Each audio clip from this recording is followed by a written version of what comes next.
In a recent video, I talked to you about the incredible pump. And today I want to talk about the incredible life-giving blood and the amazing immune system. But first I wanted to take a few minutes to talk about the pulse. You know, the pulse is what we feel in our veins and our arteries when our hearts beat.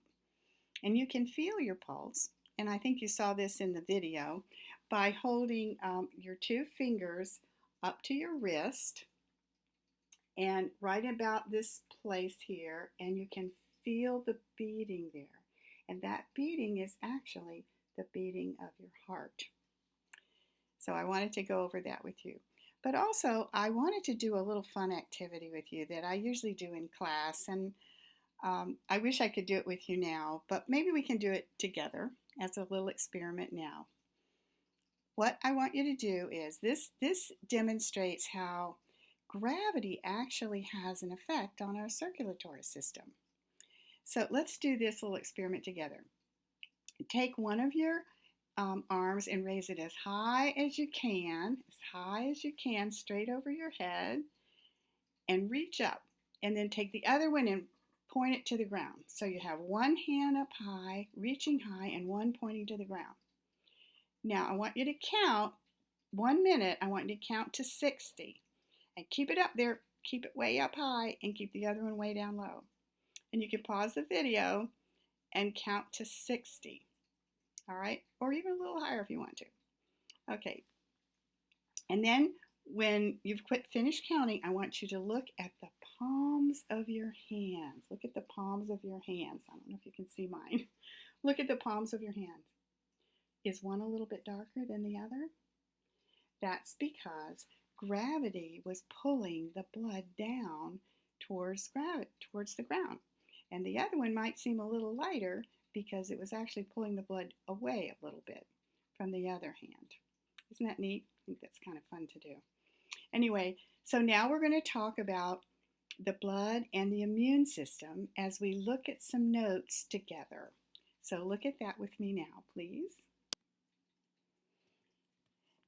Now, as I briefly talk about the blood and our immune system, please look with me at some notes that I have put down as we go through them. I'm going to refer to these notes, but I'll be talking about additional things that are not written down, so please listen carefully. I know you have already heard and read about in your book about the different parts of the blood, and I just want to briefly go over those again with you.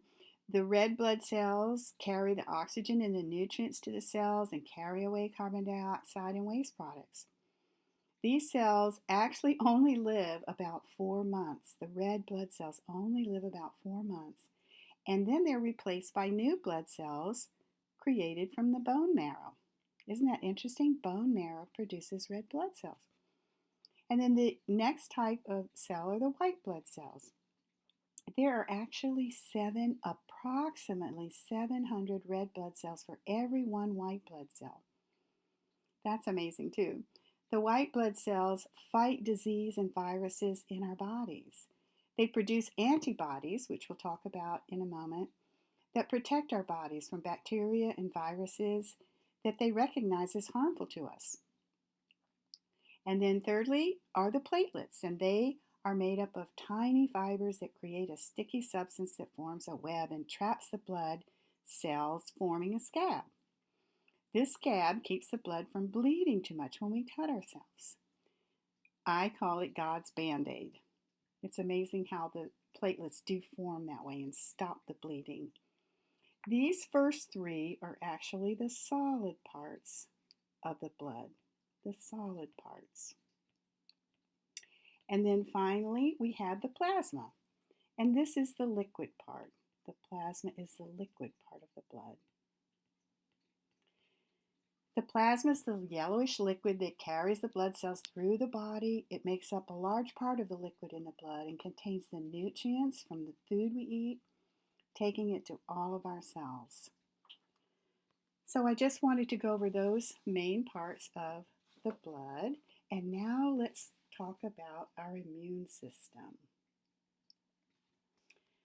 Our immune system protects us from infectious agents called pathogens. What are pathogens? They are such things as bacteria and viruses and other things that might invade our body, any kind of fungus or anything like that. I know we have all been more concerned than normal with this particular coronavirus that's in our country right now. Sometimes we can still get sick, but God gives us protection in our bodies to help fight these kinds of viruses with our immune system. And that's what we're going to talk about. That's why we need to keep our immune system strong, to eat healthy food and get plenty of rest. There are two main parts to the immune system. The first part are the white blood cells, and they attack those pathogens, those viruses and bacteria that get in our body. And some white blood cells destroy that bacteria and the viruses by consuming them. Other white blood cells make a huge amount of proteins called antibodies.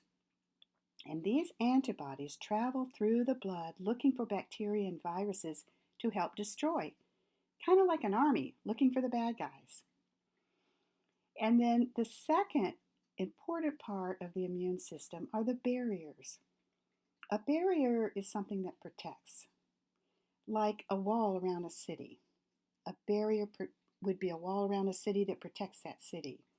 Well, one of our barriers is the skin. The skin, I'm going to write that down here. The skin is actually an organ of the body. Bacteria can't get into our bodies unless the skin is broken.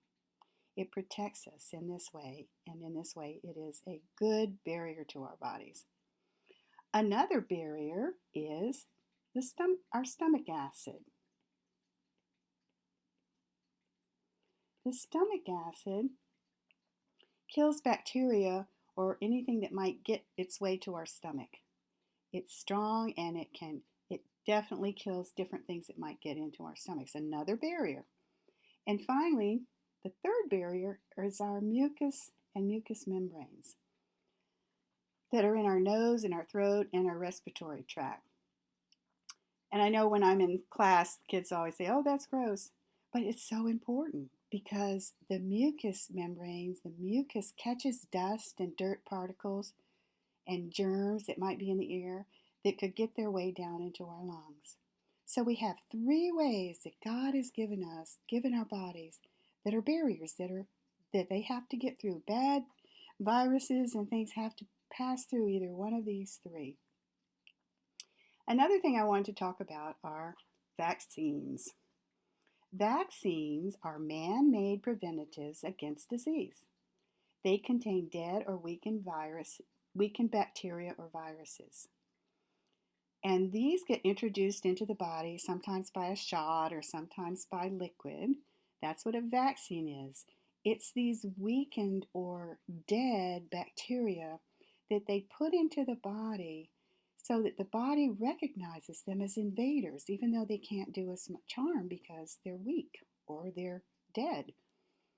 And then the body prepares to recognize these if they're ever confronted with them again.